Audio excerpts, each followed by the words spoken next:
de ce temps-là que Dieu te donne. Parce que ce temps-là ne t'appartient pas. On ne regarde pas le temps qu'il fait. On ne regarde pas ce qui se passe réellement dans ce monde. Les chrétiens dorment. Les chrétiens actuellement ne veulent plus agir.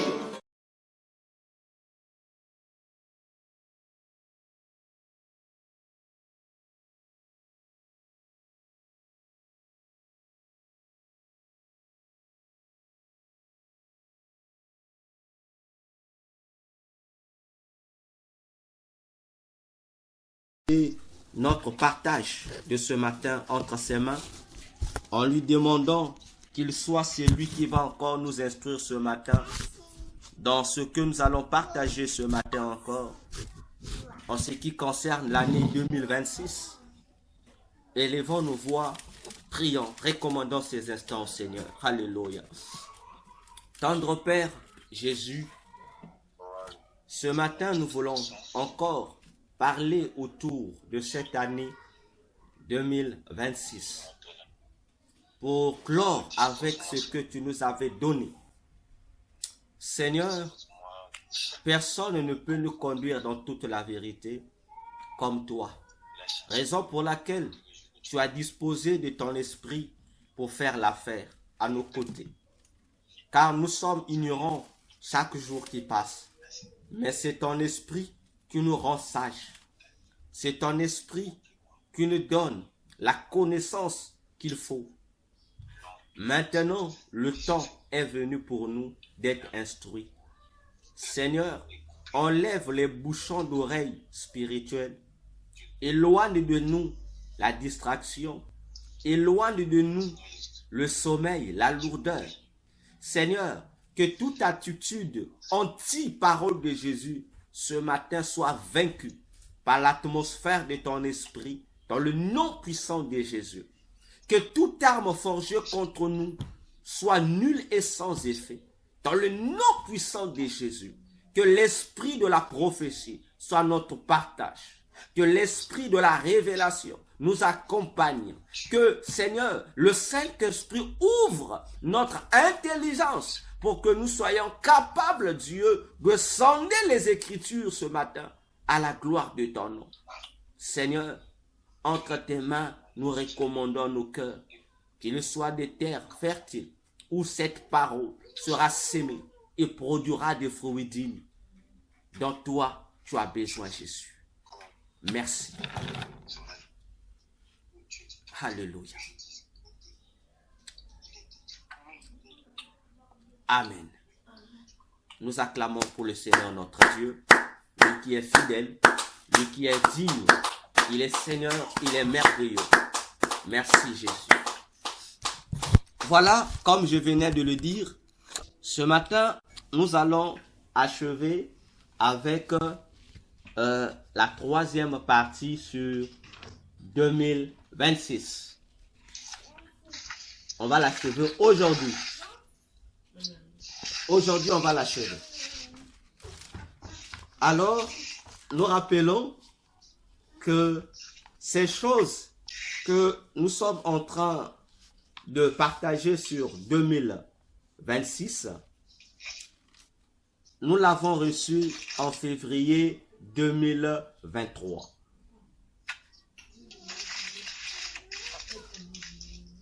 Voyons. Donc, en février 2023, nous avons reçu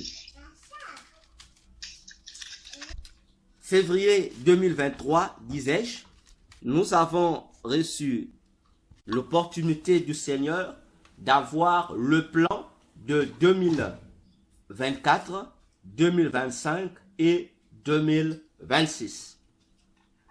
Le plan que nous sommes en train d'expliquer, nous avons commencé d'expliquer depuis 2023 à propos, et l'histoire et le monde est témoin de la véracité des choses que nous avons eu à annoncer. Alors, pour 2026, nous l'avons commencé. Certaines perturbations de connexion nous ont empêché de le finir tôt, comme on a l'habitude de le faire. Mais qu'à cela ne tienne, nous allons l'achever aujourd'hui. Déjà, il y a des choses que j'ai eu à sauter. Oui, il y a des éléments que j'ai eu à sauter. J'avais dit, on va créer une séquence spéciale où nous allons expliquer ces choses. Parmi les choses que nous avons laissées en marche, on a juste parlé de ça, mais nous ne sommes pas rentrés en profondeur de ça. Il y a la prophétie de l'enlèvement de l'église entre Élie et Élisée. Dans le passage de roi, un roi, dans des rois, ce passage-là, il y a des choses là-bas que le Seigneur a eu expliqué. J'ai dit que nous n'allons pas rentrer dedans. Dans 2 rois, 2 versets, dans 2 rois, chapitre 2, verset 1er, nous connaissons l'histoire, la montée d'Élie au ciel, nous connaissons l'histoire. Il y a des choses là-bas que le Seigneur a eu à ouvrir, que j'ai refusé d'ouvrir. Sinon, ça nous amènerait autre part encore. J'ai sauté ça. Il y a aussi une affaire sur le sabbat, je pense, oui, sur l'affaire du sabbat et la manne. Ça aussi, j'ai sauté. On va reparler de ça parce que ça va nous amener dans d'autres profondeurs.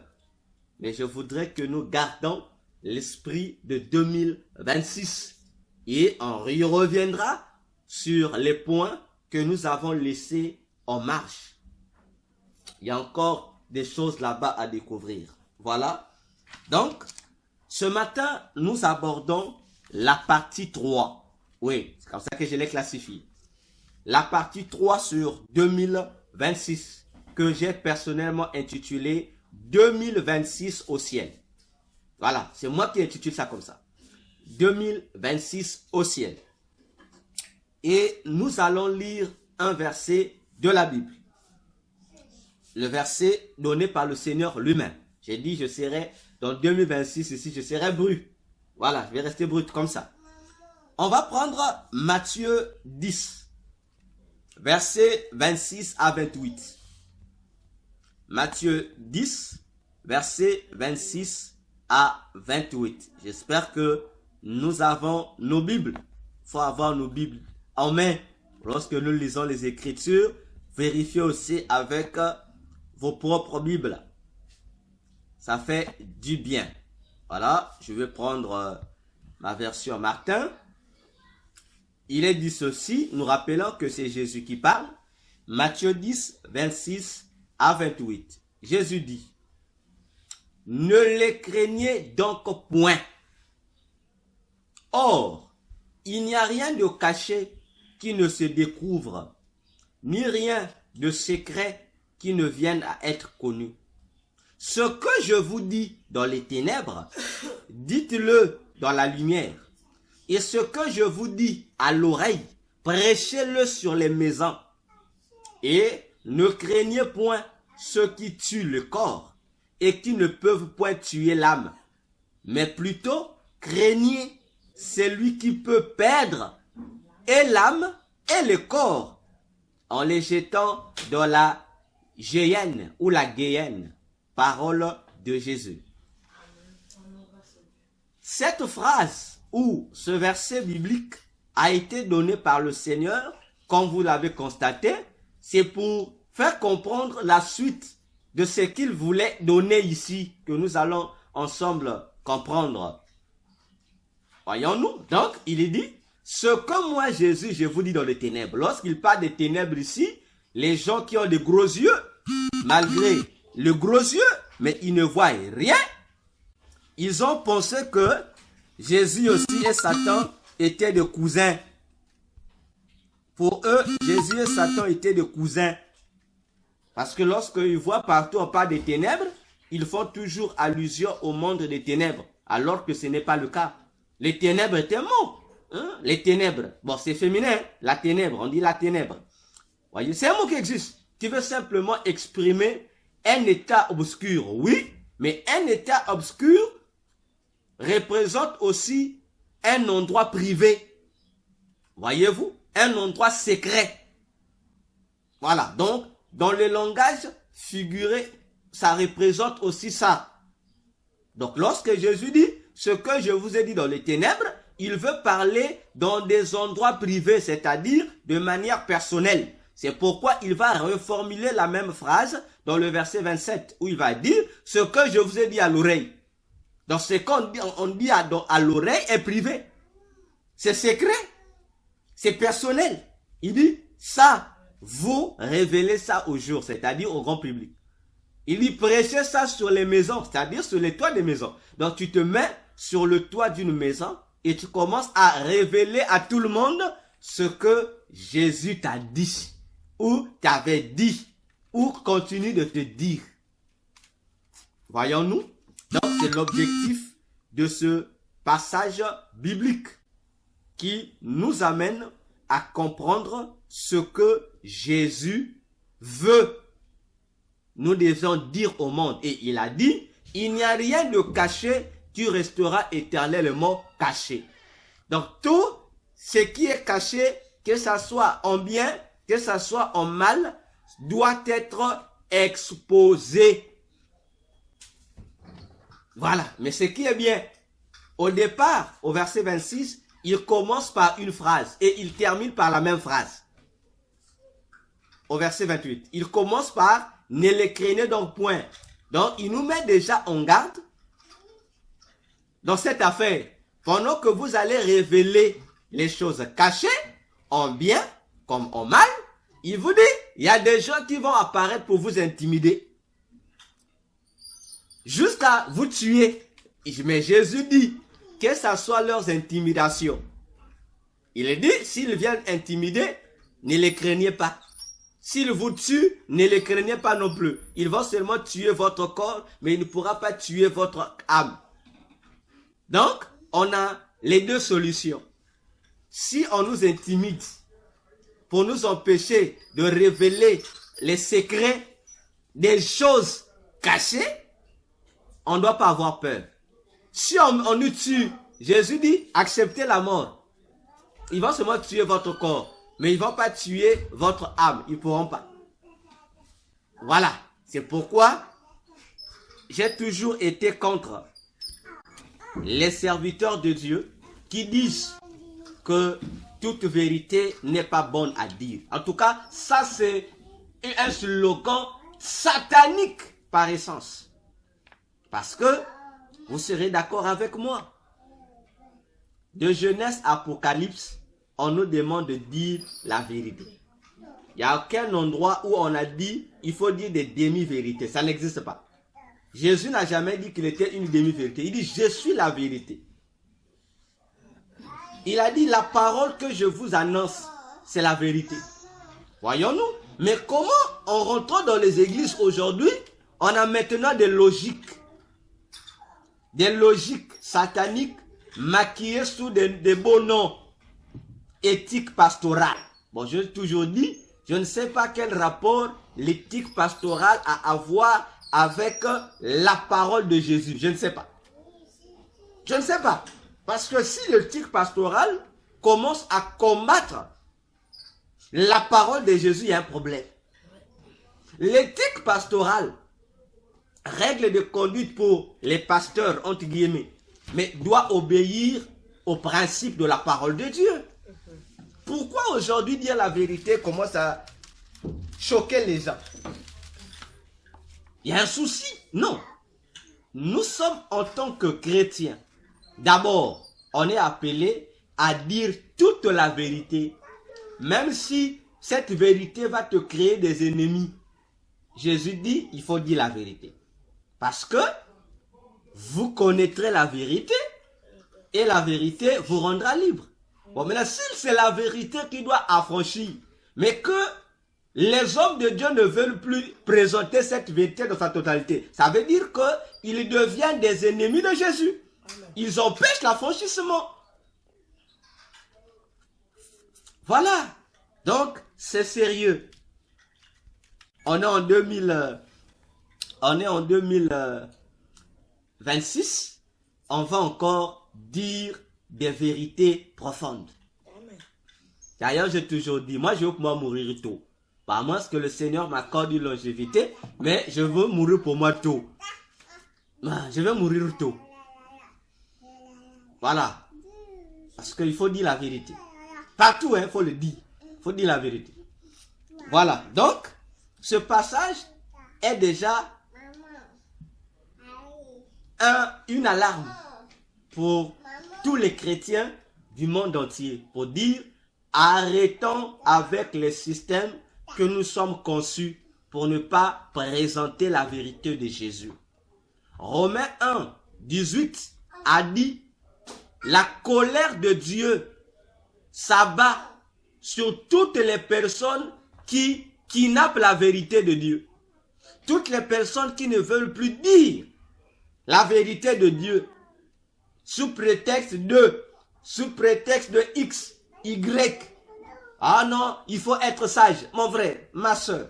Dieu t'a dit, va dire la vérité. Bon, toi tu dis non, la vérité, il y a des vérités qu'on ne dit pas comme ça, il faut utiliser la sagesse. Donc tu es plus sage que Dieu. Donc Jésus qui t'envoie. Donc toi tu es plus sage que Jésus. Donc Jésus ne sait pas que la vérité blesse. Il ne sait pas que la vérité que tu vas aller répondre là, exposer là, c'est une vérité qui va détruire les gens. C'est une vérité qui va t'attirer des ennuis. Jésus lui ne sait pas. Bon, toi tu es plus que Jésus. Voyons-nous? Attention, surtout, je m'acharnerai toujours aux anciens agents du diable qui sont devenus des serviteurs, des servantes de Dieu aujourd'hui. Vous aurez de grands problèmes avec Jésus. Parce que, entre nous, qu'il soit dit, tu étais ancien sorcier, ancien magicien, ancien féticheur, ancien marabout, ancien gros maître, tous les titres. Vous tous vous dites vous-même, non? J'ai rencontré Jésus. Il m'a appelé à aller prêcher sa vérité. Il m'a dit, va dénoncer le diable. Mais curieusement, dans vos soi-disant dénonciations là, mais pourquoi vous cachez certaines parties? Et vous êtes courageux pour dire non, ça je ne vais pas dire. Parce que faut éviter aujourd'hui, il y a maintenant un problème de tribunal, je ne veux pas qu'on me porte plainte, mon frère, ma soeur. Est-ce que vous vous entendez parler? Donc, à cause de la prison, tu ne veux plus dire la vérité, la totalité, tu veux maintenant moitié. Vous voulez cacher. Mais soit grave, pas grave. Hein? La cachotterie que vous faites là, ça risquera de vous empêcher d'aller au ciel.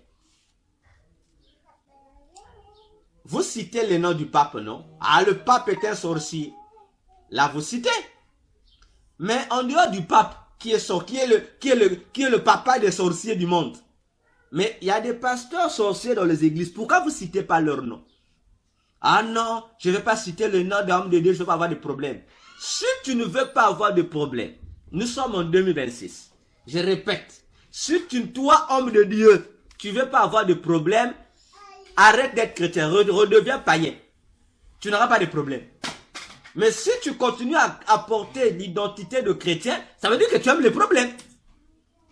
Tu ne peux pas être chrétien et ne pas accepter les problèmes.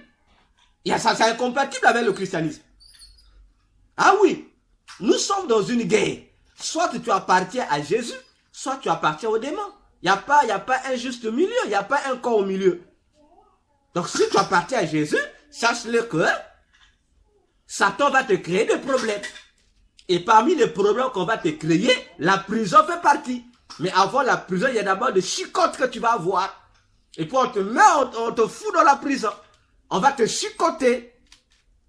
Ah oui, mais si tu veux fuir la chicotte, tu as peur. Parce que ce que tu vas dire, on va te porter plainte et puis tu seras incarcéré. Eh mon frère, redeviens païen.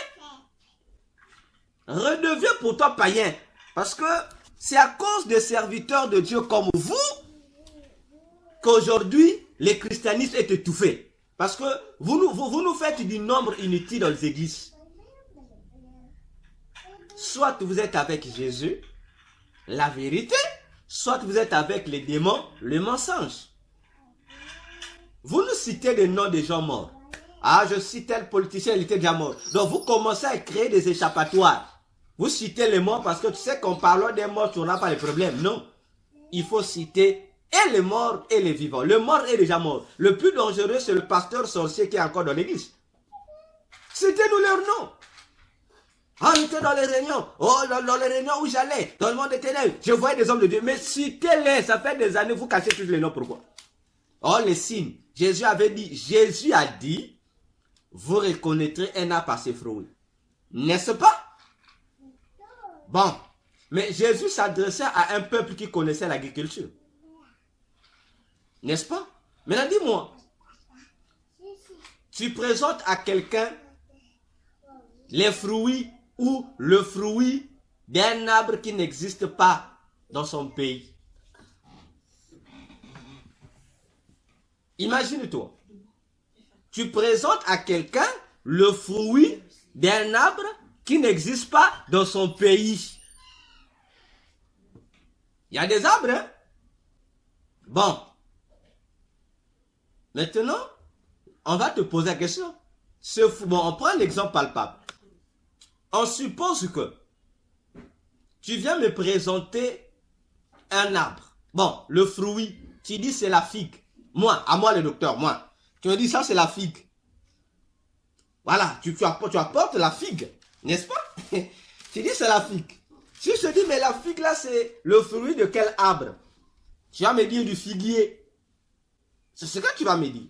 Mais si je te fais comprendre que le figuier n'est pas un arbre, hein?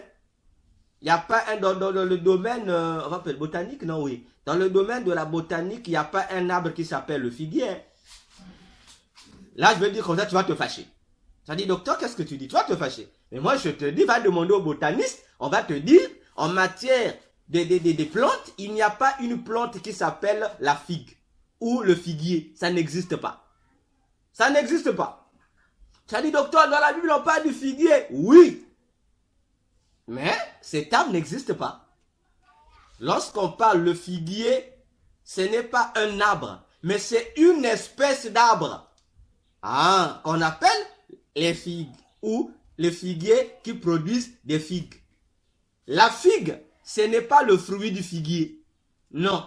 La figue, ce n'est que l'enveloppe qui contient des vrais fruits, des grains. Voyons-nous, non? Voilà. Et lorsqu'on va repartir dans la Bible, on va retrouver ça. Voyons-nous?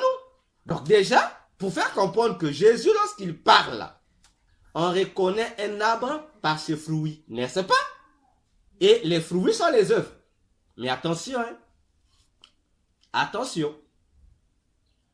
Il y a des gens, lorsque tu lui montreras la mangue, il sait que ça provient du manguier. Parce que Jésus s'adressait à un peuple qui maîtrisait ses affaires de l'agriculture. Mais si tu te retrouves devant quelqu'un, tu lui dis, voilà, ça c'est l'homosexualité.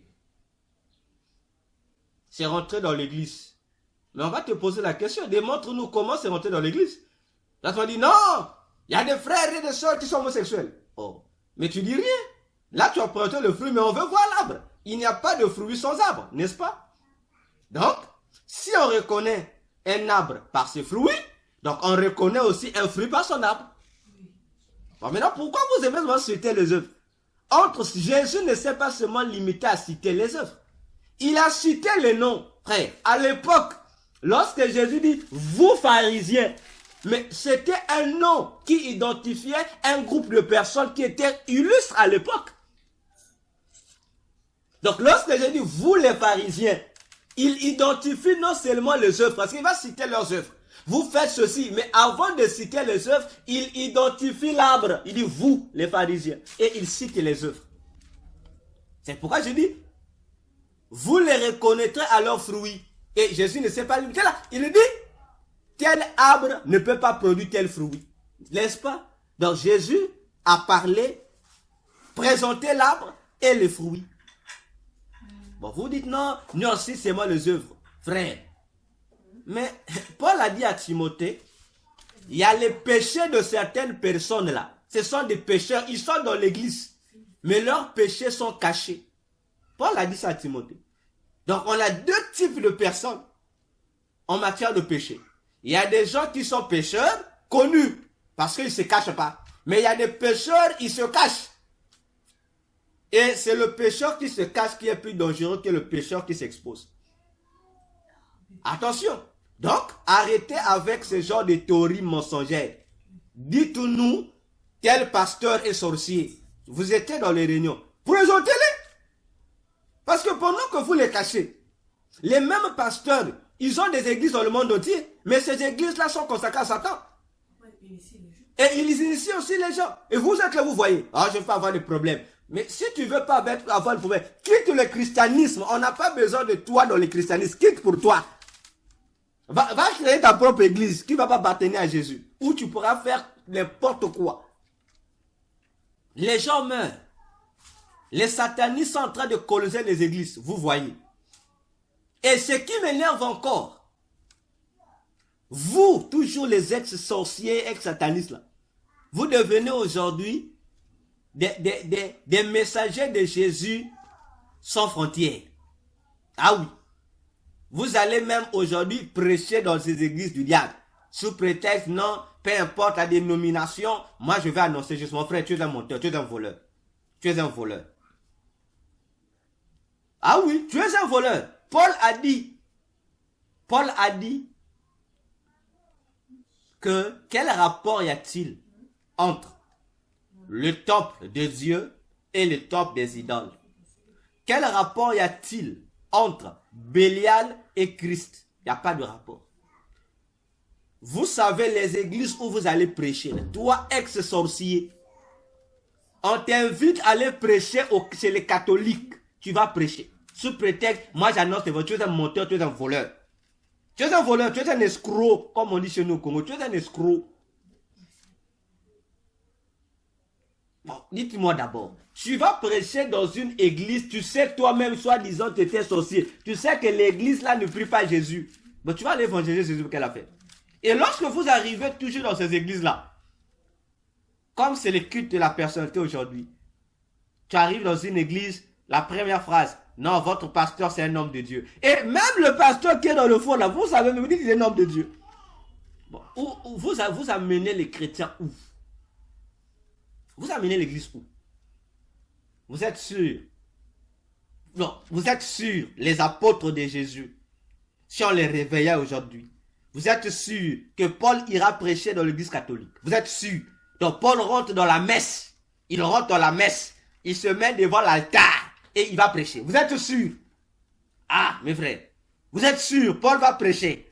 Et Paul va dire aux gens, non, le prêtre là c'est un homme de Dieu. S'il n'était pas homme de Dieu, il n'allait pas m'inviter. Mais vous n'êtes pas intelligent.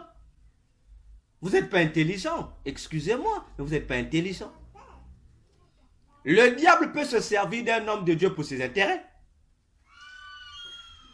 Attention. Parce que vous les ex-sorciers, ex-magiciens, etc., vous faites désormais partie des instruments que le diable utilise pour mieux égarer les frères et les sœurs en Christ. Parce que c'est vous qui créez la confusion. Le faux reste le faux. Ne créez pas un pont entre Jésus et le diable. Il n'y a pas un pont au milieu, mais vous voulez créer le pont. On prêche, on évangélise dehors, mais on ne va pas évangéliser dans un temple du diable. Si vous, au lieu d'aller perdre le temps, parce que on va vous donner des cachets, comme aujourd'hui on appelle ça des cachets. Vous avez l'enveloppe après.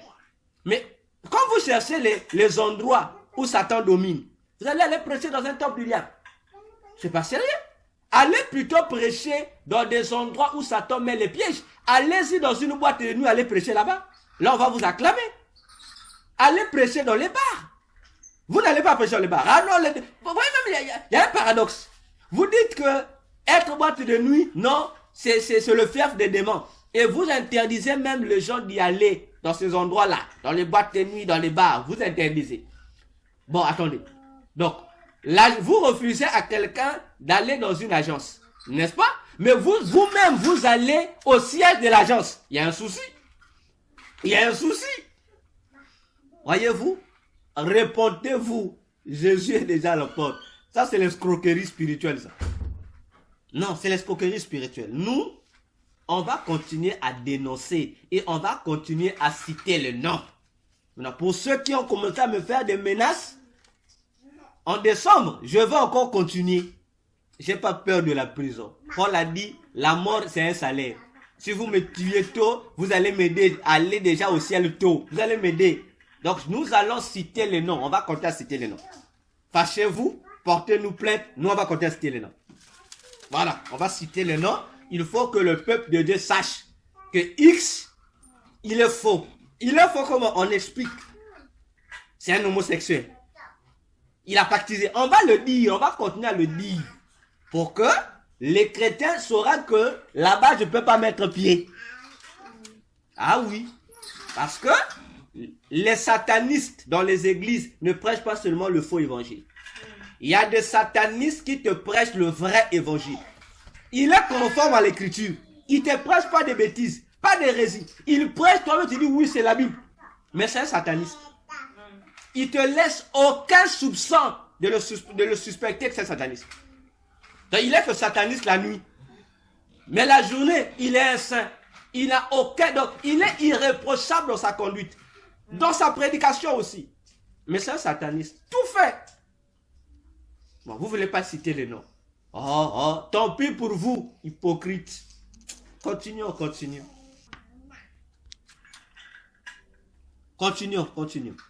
Donc, à propos de 2026, comme nous l'avons vu, il y a donc 2024, 2025 et 2026 ont un élément en commun qui les inaugure d'après le Seigneur. L'élément qu'ils ont en commun, ce sont la modification des limites géographiques. Nous avons longuement parlé de ça lorsqu'on a en 2023, lorsqu'on parlait de 2024, on a longuement expliqué ça. Lorsque nous avons commencé à en parler, les gens nous ont pris pour des comédiens. Lorsqu'on disait, vous allez constater désormais tel pays et tel pays n'auront plus de frontières. Alors qu'on a bien expliqué. Et aujourd'hui, avec les nouvelles alliances politiques qui se font entre pays, ce que nous avons annoncé est là. Ce n'est plus un tabou. Alors, donc, le diable a prévu modifier, et déjà il a commencé à le faire, modifier les limites géographiques. C'est-à-dire, modifier la forme, l'empreinte de Dieu sur la terre. Et lorsque nous parlons de la terre, nous parlons du globe terrestre, notre planète à nous. Parce que notre planète a une marque. Mais Satan veut modifier ces limites-là. C'est pour emmener ces limites à former le gouvernement mondial unique, qui est le nouvel ordre mondial. Parce que l'Antichrist viendra régner sur un monde unifié. C'est la raison de la création satanique du système économique appelé la mondialisation. Dans tous les domaines de la vie, cet esprit de l'unification est en train de se faire. Sur le plan économique, c'est déjà établi. Sur le plan politique, c'est déjà établi. Voyez-vous, sur le plan culturel, c'est déjà établi. Sur le plan technologique, c'est en cours.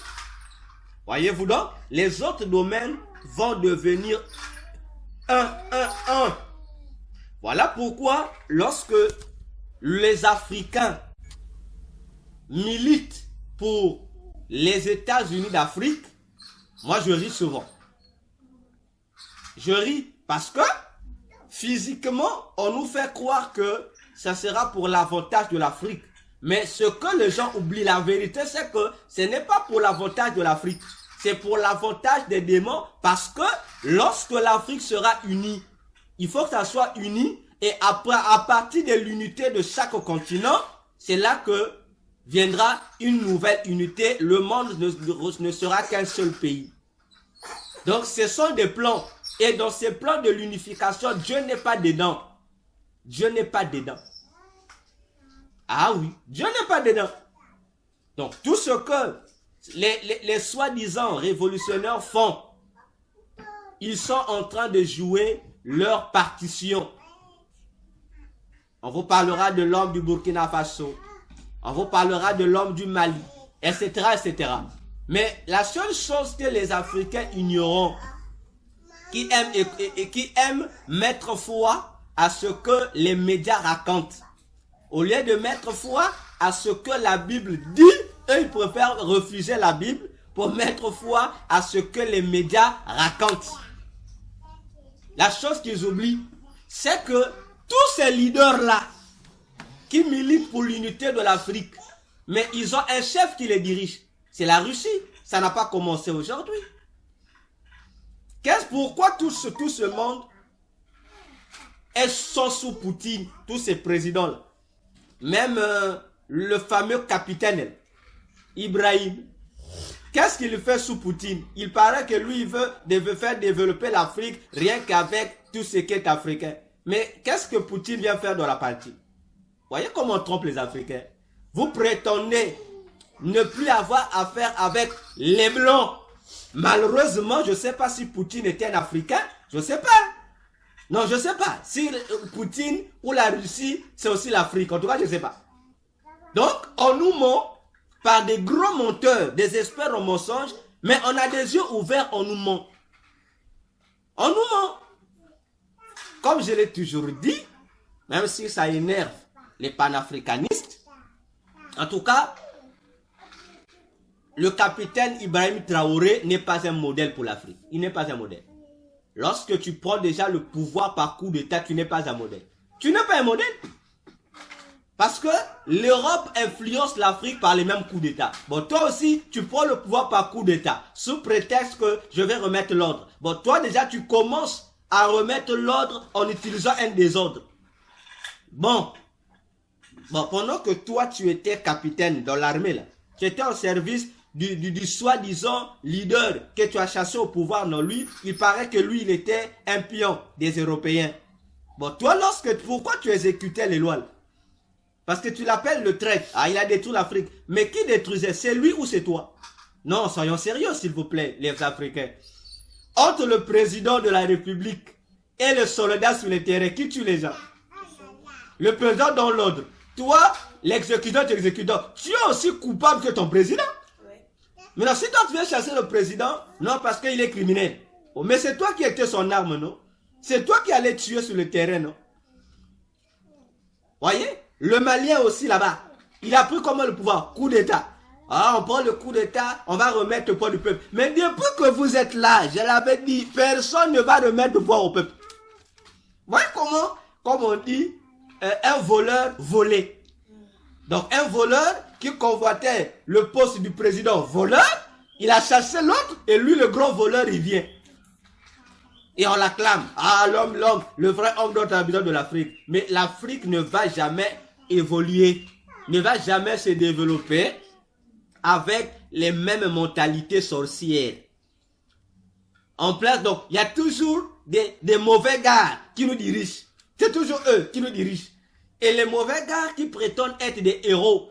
Ah, un héros qui prend le pouvoir par coup d'État, tu n'es pas héros. Tu n'es pas héros. Non. Tu as pris le pouvoir, mais remets au peuple. Bon, c'est Ibrahim Traoré qui dirige tout dans le pays. Ça, vous appelez ça un modèle? Non, à moins qu'on soit des fanatiques aveugles. Ou qu'on soit, comme j'ai l'habitude de dire, des envoûtés. Parce que le pays a des pouvoirs, n'est-ce pas? On a le pouvoir judiciaire. On a le pouvoir de ceci. Mais si c'est le président qui va à dicter tout, mais où est passée la constitution du Burkina Faso? Si c'est le président qui doit dicter aux magistrats, aux tribunaux, aux procureurs, qui on doit arrêter, qui on ne doit pas arrêter. Maintenant, quel est le rôle de la loi là-bas au Burkina Faso? Il y a un souci. Et ça, on ne voit pas. Bon, lorsque le même individu vient, ah, vous savez, l'Afrique, les Blancs, Oh, mes frères, arrêtez d'être dans l'illusion. Toi, Africain, regarde à Jésus. Parce que nos dirigeants là ne sont rien d'autre que des acteurs dans le film du diable. Attention. Donc, les modifications de ces limites géographiques vont continuer. Donc, le jour où vous écouterez que l'Afrique est unie, je dis que les chrétiens fassent attention. Qu'ils comprennent que l'enlèvement de l'église est à quelques jours. Ah oui, donc lorsque vous allez voir que le continent africain est devenu un seul pays, on a créé les États-Unis d'Afrique, que l'église comprenne que dans quelques jours, il y aura enlèvement de l'église. Voyez? Alors, la modification de ces limites géographiques est donc la clé qui inaugure les années 2024, 2025 et également 2026. Et ça se fait à notre insu. Ça se fait et ça continue à se faire. Alors, dans l'image que le Seigneur avait présentée, dans cette image-là, il y avait 2025 était en rose. Dans la deuxième partie, je l'ai expliqué, je crois la première partie, je pense, ou la deuxième. Et 2026 avait, donc la case, je vais appeler ça comme ça, de 2026 avait la couleur marron chocolat. Voilà, marron chocolat. Et c'est ici que nous allons commencer. Alors, pourquoi cette couleur? C'est un nota béni. C'est le Seigneur qui a appelé ça nota béni. Je ne sais pas pourquoi. C'est le Seigneur qui a appelé ça comme ça. Il a dit nota béni. Pourquoi la couleur marron chocolaté sur l'année 2024? Le Seigneur Jésus explique que l'année 2026 est décorée en marron pour une cause satanique. Laquelle cause? Une séduction qui sera mise en place. Il y a une séduction qui sera mise en place. Et c'est cette séduction sera une arme sur le plan mystique qui va mieux envoûter l'humanité pour obliger, je dis bien, les consciences des humains à épouser le nouvel ordre mondial, c'est-à-dire à l'accepter. Voilà pourquoi 2026 parle est en couleur marron chocolaté qui traduit ici une séduction spirituelle que Satan va mettre en place pour contraindre les humains, y compris les chrétiens, à voter oui pour son plan de la destruction tant de l'humanité que de l'église chrétienne. Quelle est cette séduction? Jésus continue d'expliquer. On va prendre la pyramide de Khéops. La pyramide de Khéops. La pyramide égyptienne. En Égypte, il y a plusieurs pyramides, mais il n'y a qu'une seule pyramide qui a une influence et qui sert également de référence, tant sur le plan historique, culturel que mystique. C'est la pyramide qu'on appelle la pyramide de Khéops ou encore la pyramide de Gizeh. C'est la même pyramide qui figure sur tout ce qui est occulte ou kabbalistique. Vous voyez, il y a une pyramide là. C'est la même pyramide qui porte un œil. C'est la même pyramide que couramment en Afrique, on appelle la pyramide maçonnique. C'est la même pyramide.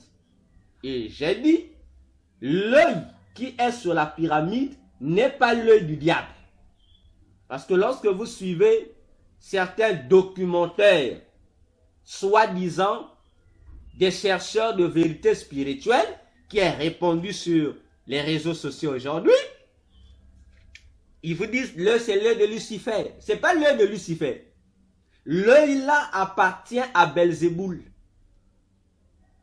Et il est de fois emprunté par un autre démon, Léviathan. Mais c'est l'œil de Belzéboul. Et l'objectif de cet œil-là, c'est le contrôle du monde sous la puissance de Belzéboul pour les intérêts du diable. Hein, c'est ça la différence des choses. Les Égyptiens appellent cet œil-là l'œil d'Horus, mais qui n'a rien à voir avec le démon Horus. Hein, le démon Horus n'a rien à voir. Donc, ils ont baptisé ça comme ça. L'œil d'Horus, et lorsqu'on donne cet œil, la connotation d'Horus, on voit un oiseau, le faucon. Et nous avons déjà étudié le faucon. Le faucon est un messager. C'est un messager. Le faucon, c'est le symbole de la fossile. Or, Jésus dans la Bible a dit que la fin du monde est aussi caractérisée par une moisson qui doit être faite à partir de la fossile. Attention, on avait parlé de ça.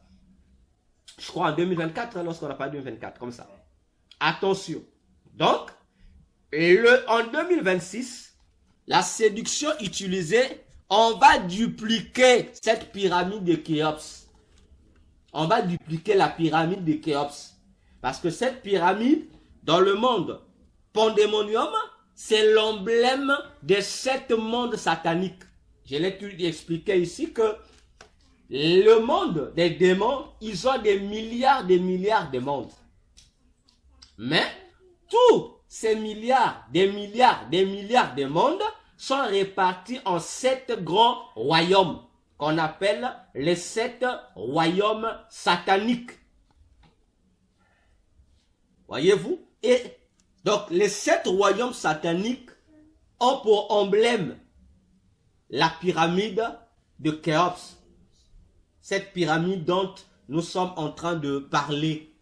Donc c'est son emblème. Et tous les occultistes, je ne parle pas des petits sorciers, je ne parle pas des petits magiciens. Hein, ils sont petits, ils ne connaissent rien. Je parle des magiciens, des hauts initiés savent de quoi je parle. Cette pyramide est le drapeau qui représente les 7 royaumes.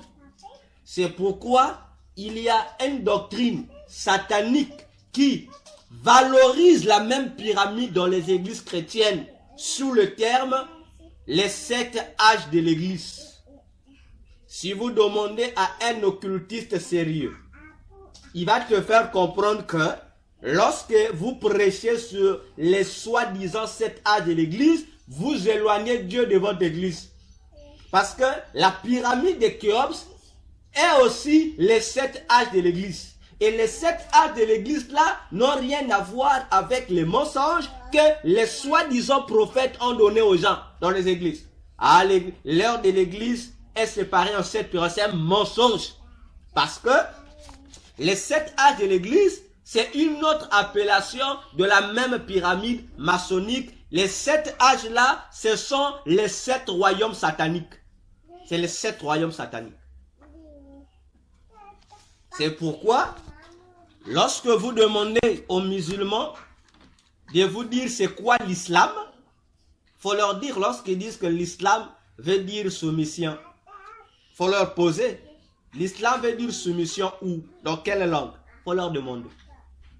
Sûrement vous aussi vous direz en arabe. Demandez aux musulmans qui nous démontrent que l'islam en arabe, le mot là, en arabe ça veut dire soumission. Qui nous démontrent, puisqu'ils disent que c'est arabe, n'est-ce pas?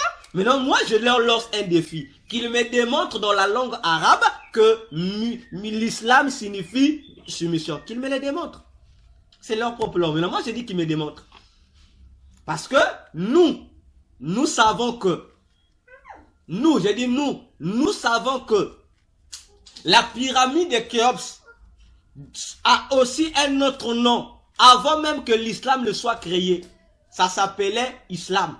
J'ai dit, avant que l'islam ne soit créé, les 7 royaumes du diable qui sont utilisés comme l'armée satanique, parmi ces appellations, on appelait ça l'islam, avant que Mahomet ne soit né. Bon, Et le diable, les démons déjà définissent ça, l'islam là, comme la soumission. Ça ne s'arrête pas à soumission. Sous l'islam, les démons savent que l'islam signifie soumission totale à Satan. Maintenant, lorsque vous venez sur la terre, on vous dit l'islam signifie soumission. Oh. Mais complétez, soumission à qui? Après, ils ajoutent en parenthèse à Allah. Voyez comment on nous trompe sur la terre. Et ce genre de vérité, vous ne voulez pas qu'on le dise pour que les gens soient sauvés. Parce que vous avez peur. Non, qu'on prenne un terroriste qui vient s'exploser dans l'église. Mais on s'en fout. Qui vient s'exploser dans l'église, il nous aide à aller vite au ciel. Et lui, il va au feu. Nous, on va au ciel, lui, il va au feu. Voyez-vous? Donc, la séduction que Satan a déjà mis en place. Oui, puisque lorsque le Seigneur révèle ces choses, nous sommes en 2023. Donc, on va dupliquer la pyramide de Khéops. Donc, on va multiplier ça. La même pyramide. Donc, on va faire une copie, une photocopie de ces pyramides. De la pyramide de Khéops qui se trouve en Égypte. On va multiplier ça. Voilà. Pourquoi faire? On va multiplier ça en des mini. Donc, on va miniaturiser ça. Donc, les copies qu'on va faire, les duplications là, on va rendre ça petit. Voyez-vous? Alors, lorsqu'on va rendre ça petit, c'est pour un but. Une fois que ça sera rendu petit, miniaturisé, les démons vont prendre ces miniatures des pyramides ou de la pyramide de Khéops. Ils vont aller les implanter dans chaque carrefour, c'est-à-dire croisement de chemin, les ronds-points, dans les mairies et même dans les palais présidentiels où les rois, prenez tout, les présidences, les royautés, les sultanats. On va implanter ça dans ces différents endroits par les démons. Retenez ça. Donc, les duplications de la pyramide de Khéops seront déposées dans des carrefours, dans des croisements de rues, dans des ronds-points, dans nos mairies, dans nos présidences, dans nos palais royaux. On va mettre ça là-bas. Et c'est dans le monde entier. Je suis sûr que ça a déjà été implanté. On va implanter ça. Alors, une fois que ces pyramides seront implantées, l'objectif c'est que ces pyramides servent d'antenne. Vont servir d'antenne qui vont relier les ondes magnétiques, encore appelées des ondes scalaires. Je vais citer le code de ces ondes magnétiques scalaires prévues par le monde des ténèbres. Je vais citer, si vous pouvez prendre note. Donc, les ondes magnétiques ou encore scalaires. Je vais citer SS, trait d'union. Donc, SS, trait d'union. 06. Donc, SS, trait d'union. 0. Et puis, vous écrivez 6 4 fois. Donc, 0, 6, 6, 6, 6. 6 4 fois. Vous mettez slash, la barre inclinée, slash, après slash, vous mettez VL, VLF, point, HZ, c'est-à-dire Hertz, le Hertz, pour ceux qui savent sur les fréquences. Voilà, donc, ces ondes-là, magnétiques, SS 06666 VLF Hertz, afin de configurer les lieux, que les lieux là où seront implantées des pyramides, une fois que ça soit des antennes, et ces lieux là vont servir désormais d'écran virtuel que les satanistes ont appelé les armes du prince. J'espère que vous avez compris. Donc, on va prendre, bien aimé dans le Seigneur Jésus-Christ, la duplication des pyramides miniaturisées de Khéops. On va implanter ça dans les endroits que nous venons de citer.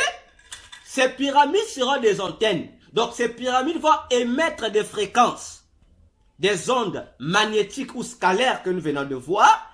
Et l'objectif de ces ondes qui seront diffusées seront de transformer les endroits où les pyramides sont implantées en des écrans virtuels baptisés les armes du prince. C'est sérieux. Et je ne sais pas si ça a déjà commencé. Parce que cette stratégie, bon, sûrement ils ont amplifié, ils ont perfectionné, mais c'est une stratégie que nous avons connue là-bas. Oui. Peut-être que vous ne prêtez pas attention. La plupart des hôtels ont une stratégie satanique similaire. Parce que pour eux, ce n'est pas des pyramides implantées. Mais pour eux, ce sont directement des écrans. Je dis, dans la plupart des hôtels, surtout des hôtels, des auberges de luxe, que vous aimez là, de luxe là. Ces hôtels, dans chacune de leurs chambres, contiennent ces caméras sataniques du diable. Ça se trouve. Je dis dans tous les continents, ça se trouve. Même dans certains commissariats, ça se trouve. Ces caméras mystiques là, ça se trouve. Et ça se trouve, vous le voyez, mais vous ne prêtez pas attention. Méfiez-vous. Je dis bien, et je pèse mes mots. Tu te retrouves, bon, je vais dire comme ça, dans un bureau. Donc lorsque je parle d'un bureau, vous comprenez de quel endroit je parle.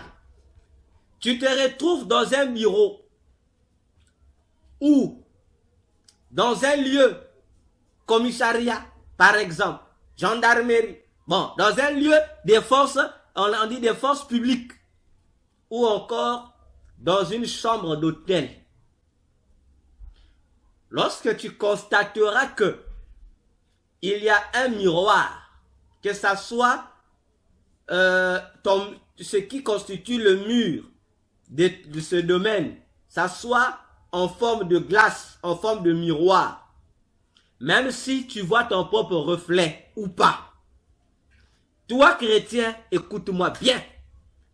Lorsque tu rentres dedans, dans ce genre d'endroit, où tu te retrouves qu'il y a des miroirs donnés. Lorsque je parle de miroirs, il y a des miroirs et il y a des endroits transparents qui ressemblent aux miroirs. Peu importe.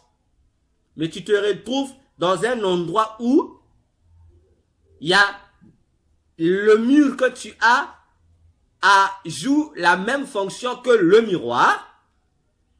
Commence à prendre possession du lieu.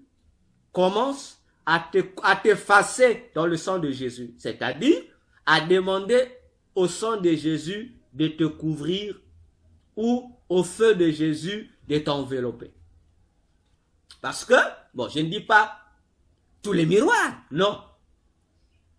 Parce que, on dit pas tout. Il y a des miroirs qui sont normaux, mais attention, parce que c'est difficile de distinguer les miroirs mystiques des miroirs naturels. C'est difficile, tu ne pourras pas. Tu rentres dans ces endroits, tu verras seulement un miroir ou un mur. Bon, on va appeler ça l'esthétique, mais tu ne sauras pas. Ah bon, à moins que tu aies le discernement, Dieu t'ouvre les yeux. Mais sinon, pour éviter de tomber dans le piège, protège-toi. Parce que ces miroirs magnétiques-là, ça te scanne sans que tu te rendes compte. Ça te scanne. Donc, ce sont des scanners mystiques qui vont te scanner spirituellement. Donc, en te scannant là, l'objectif de ce scan, c'est quoi? Ils vont détecter tes faiblesses spirituelles. Ah oui. Toi, tu ne te rends pas compte. Tu viens seulement dans un bureau, tu causes. Mais le monsieur qui est là, parfois même, les propriétaires de ces bureaux-là ne sont même pas au courant. Mais il y a un autre agent du diable qui a posé là-bas, qui a mis le miroir là-bas. Donc déjà, le monde des ténèbres est en train de te scanner. Il cherche à voir quelles sont tes faiblesses. Hein? Et deux, à voir quels sont les endroits où toi, tu n'es pas en conformité avec ton Jésus. Ils vont voir ça. Ils vont scanner ça. Et s'ils réussissent, et ils vont maintenant t'attaquer à partir de là. Ah oui. Mais pourtant, hein, tu es dans l'hôtel, hein. Tu es venu pour autre chose. Mais il y a un combat qui est là. Il te scanne, il t'espionne. Et parfois aussi, en dehors du plan physique, il y a aussi les gens de l'hôtel profitent aussi de t'espionner aussi. Tout ce que tu fais, ils scannent ça. Donc attention. Je continue. Donc, ça va créer ce genre d'écran à partir, cette fois-ci, de la pyramide de Khéops.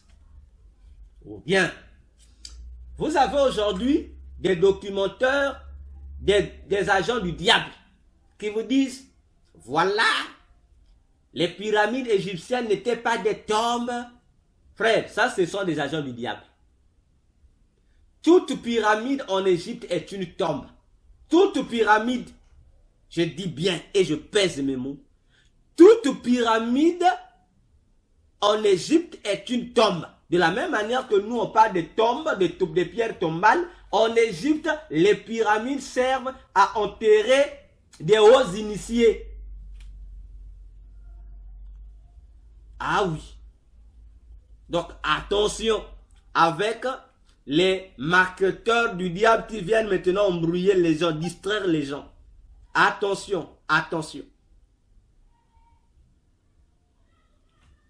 Parce que cette pyramide, ce n'est pas en vain et pour rien que parmi toutes les autres pyramides, elle a été choisie pour être l'emblème du monde pandémonium. Ce n'est pas en vain, c'est pour une cause. Et nous l'avons vu dernièrement, la cause, c'est le propriétaire, c'est l'individu qui a été enterré dans cette pyramide. Le pharaon Khéops, le fils du pharaon de l'époque de Joseph, le fils du pharaon qui a fait de Joseph le vizir de l'Égypte, c'est-à-dire le premier ministre, le pharaon Djoser ou en égyptien Sinefrou. C'est son fils cadet. Khéops est le fils cadet du pharaon de l'époque de Joseph. Comme je l'ai dit dernièrement, la guerre ici du nouvel ordre mondial, c'est quoi? C'est renverser l'ordre de Joseph en Égypte pour imposer l'ordre des pharaons égyptiens, c'est-à-dire du monde pandémonium. Parce que dès l'instant où le pharaon Djoser en grec et Sinefrou chez les Égyptiens avait établi Joseph en tant que deuxième personnalité de l'Égypte, la cartographie mystique de l'Égypte a été bouleversée. Les divinités égyptiennes se sont trouvées mises à l'écart. Parce que la divinité qui patronnait l'Égypte, c'était le Dieu des Hébreux. Ça, c'est la partie que les égyptologues ne racontent pas.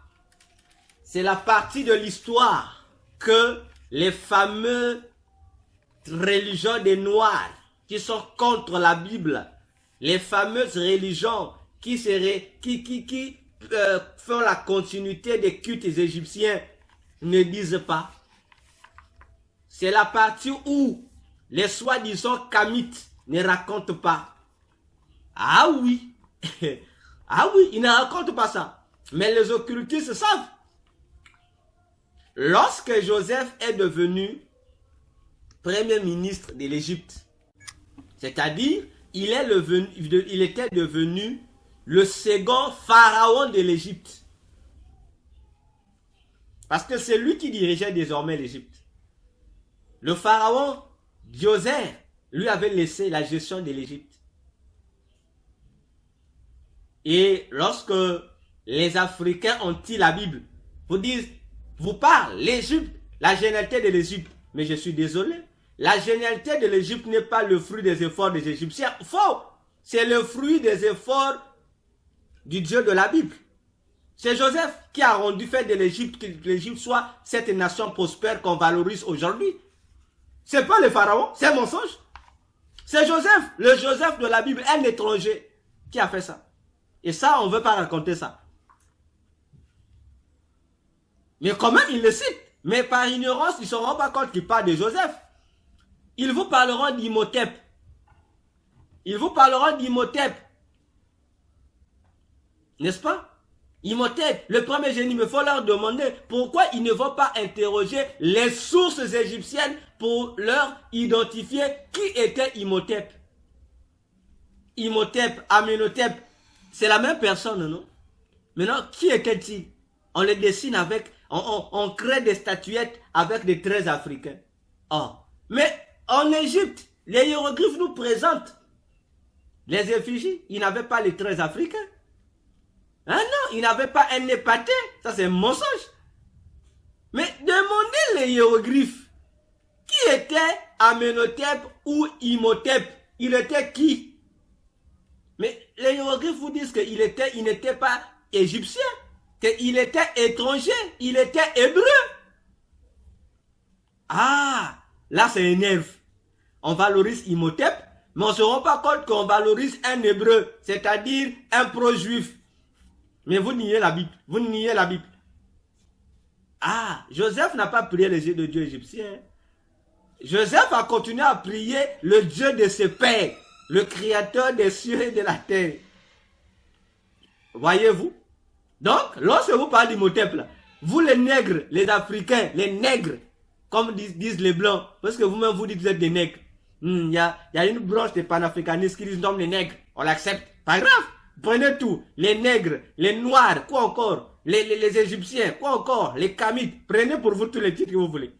Mais ça c'est seulement que Imhotep appartenait au peuple de la Bible. C'est grâce à lui que votre fameuse ou fameux Égypte est devenue l'Égypte que vous honorez aujourd'hui. Donc, vous devez respecter la Bible. Ça ne venait ni de vos fameux ancêtres. Oh, ils ont inspiré Pharaon, faux. Ça venait, la génialité de Joseph venait de son Dieu, le Dieu de la Bible. Bien, continuons. 2026, c'est la vérité sur vérité. Voyez-vous, Joseph, lorsqu'il devient premier ministre en Égypte, il impose sur la cartographie spirituelle le Dieu de la Bible. Il impose là. Et en Égypte, le Dieu de la Bible, le Dieu d'Abraham, d'Isaac et de Jacob. Oh, j'aime ces choses. En Égypte, on va le surnommer Pinta. P-T-H-A-H.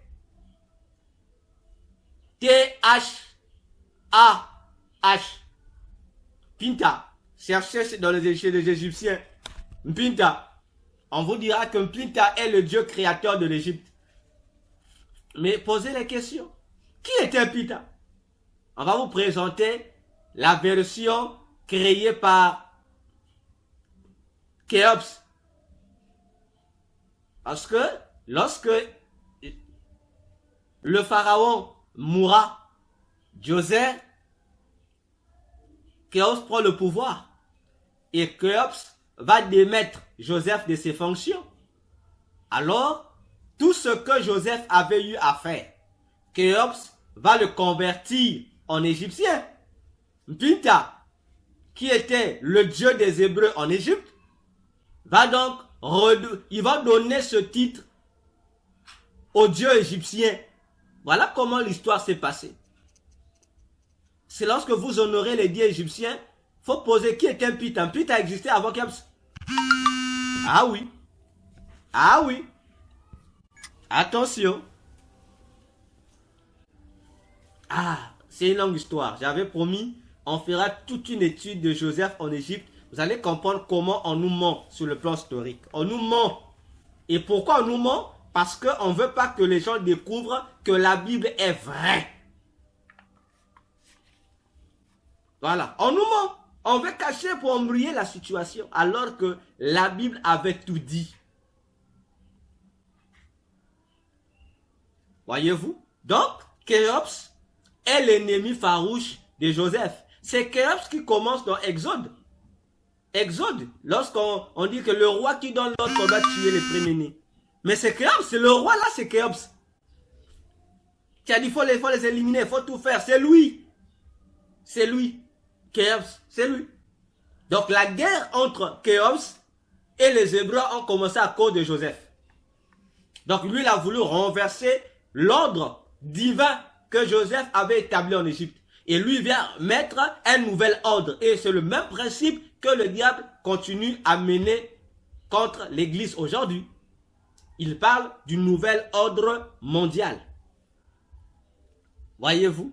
Il parle du nouvel ordre mondial. C'est ça le nouvel ordre mondial. Remplacer le vrai ordre de Dieu par l'ordre satanique. Voyez-vous?